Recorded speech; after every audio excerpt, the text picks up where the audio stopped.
नमस्कार, मैं एस्ट्रोलॉजर श्री समूख। बात होगी वर्ष 2022 जुलाई के महीने में मिथुन राशि वालों के लिए क्या परिणाम लेकर के आ रहे हैं। समय सबसे बलवान होता है और समय के अधीन हर एक व्यक्ति है, हर एक मनुष्य है। इसके आगे हमारी औकात यानी हस्ती नहीं है। तो समय क्या कह रहा है? तो जुलाई का महीना आपके लिए स्वास्थ्य के पॉइंट ऑफ व्यू से अच्छा नहीं होगा। जल्द से जल्द अगर कुछ परेशानी आपको दिख रही है तो डॉक्टर से कंसल्ट करें, कंसल्टेंसी लें। अगर नेग्लिजेंसी करते हैं तो इसका परिणाम जो है आपके हित में नहीं होगा। अतः थोड़ा सा समझ जाएं और सिचुएशन को संभालते हुए कोई भी कार्य करें। और बाहर के खान पान आपको अधिक पसंद होते हैं तो इस पर थोड़ा सा निषेध रखें। बिल्कुल एंजॉय कीजिए अपने लाइफ को, लेकिन संभल कर। अगर बात की जाए एजुकेशन की यानी विद्यार्थियों के लिए कि मिथुन राशि वालों के लिए यह समय कैसा रहेगा जुलाई का महीना, तो उनके लिए यह समय विद्या अर्जन के पॉइंट ऑफ व्यू से बहुत ही अच्छा है। विद्यार्थियों का कंसंट्रेशन अच्छा रहेगा। हालांकि ये लोग थोड़े से अधिक छटपट करते रहते हैं, अधिक चंचल स्वभाव के होते हैं। तो अधिक चंचल स्वभाव का होना बुरा नहीं होता, परंतु अगर आपकी कंसंट्रेशन अच्छी नहीं पड़ रही है पढ़ाई पे तो इसका बैड इफेक्ट पड़ता है कहीं ना कहीं जाकर।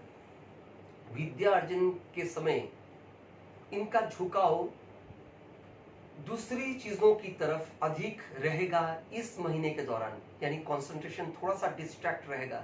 तो डिस्ट्रैक्टेड ना हो, अटेंशन बिल्कुल प्रॉपर रखें पढ़ाई पर, यानी ध्यान केंद्रित करें तो आपको लाभ पहुंचेगा। अगर बात की जाए मिथुन राशि वालों के लिए कि प्रोफेशनल पॉइंट ऑफ व्यू से कैसा रहेगा उनके लिए जुलाई का महीना, तो प्रोफेशन में जो लोग हैं उनके लिए यह समय थोड़ा सा चैलेंजिंग रहेगा। मैं ये नहीं कहूंगा बुरा होगा या भला होगा, चैलेंजिंग होगा। अर्थात उन्हें इस चैलेंज को एक्सेप्ट करना पड़ेगा, क्योंकि life is all about accepting the challenge and also about realisation, यानी कितना जल्दी आप समझ सकते हैं चीजों को। और अपनी गलतियों से अगर आप सीखते हैं प्रोफेशनल फील्ड में तो फिर क्या कहने, अंतिम जो निर्णय है वो आपके पक्ष में ही आएगा। इस कॉन्फिडेंस के साथ, इस आत्मविश्वास के साथ आप आगे बढ़ सकते हैं। परंतु इस बात का ध्यान रखिए, अति आत्मविश्वास हमेशा दुष्परिणाम लेकर के आता है। तो बिल्कुल संभल कर चलिए तो लाभ प्राप्ति होगी और आपको अच्छे परिणाम प्रोफेशनल फील्ड से प्राप्त होंगे।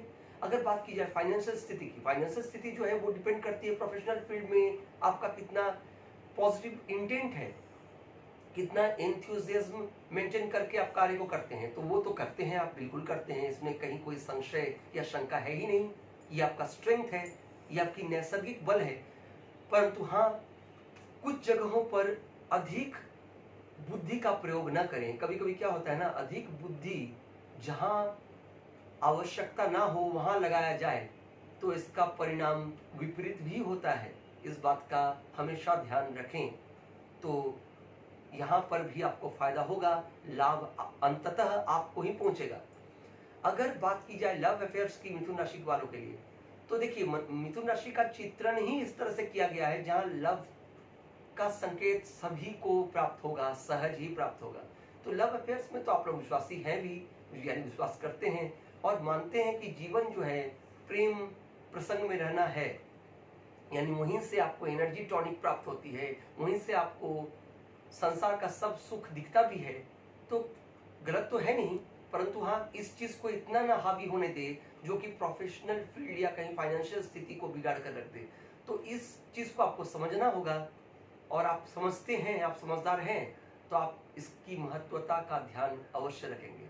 अगर बात की जाए मिथुन राशि वालों के लिए कि शेयर बाजार में पैसा इन्वेस्ट करना इनके लिए अनुकूल है या नहीं जुलाई के महीने में, तो मैं कहूंगा नहीं, यह समय आपके लिए प्रतिकूल है थोड़ा सा इस पॉइंट ऑफ व्यू से कि आप शेयर बाजार में निवेश करें यानी इन्वेस्ट करें। तो क्या करें, कभी कभी जिंदगी का नाम क्या है जानते हैं? ठहराव। जैसे चलने का नाम जिंदगी है, भागने का नाम जिंदगी है, वैसे ही कभी कभी विश्राम स्थल पर ठहर जाना भी उचित होता है। जब समय हमारे आपके हित में ना हो तब कभी कभी विश्राम स्थल पर जाकर विराम कर लें तो यही अच्छा होगा। इससे क्या होगा, आपने वेट किया, आपको आपका कुछ एनर्जी स्टॉक हुआ, वापस आप उसी एंथ्यू से कार्य क्षेत्र में लग गए और परिणाम सुखद आपको प्राप्त होंगे। तो इन इशारों को, जो बातें मैंने कही, अगर आप समझ सकते हैं, अगर आप अपने आप पर इम्प्लीमेंट करते हैं, अगर एग्जीक्यूट करते हैं इस प्लान को, तो डेफिनेटली सक्सेस आपके चरणों पे है, यानी आपके कदमों में सक्सेस आ जाएंगे। चलिए तब इसी आशा के साथ आगे की ओर बढ़ते हैं हम लोग अपने जीवन में, और सफलता की ओर बढ़ना ही मनुष्य का कर्तव्य होता है। नमस्कार।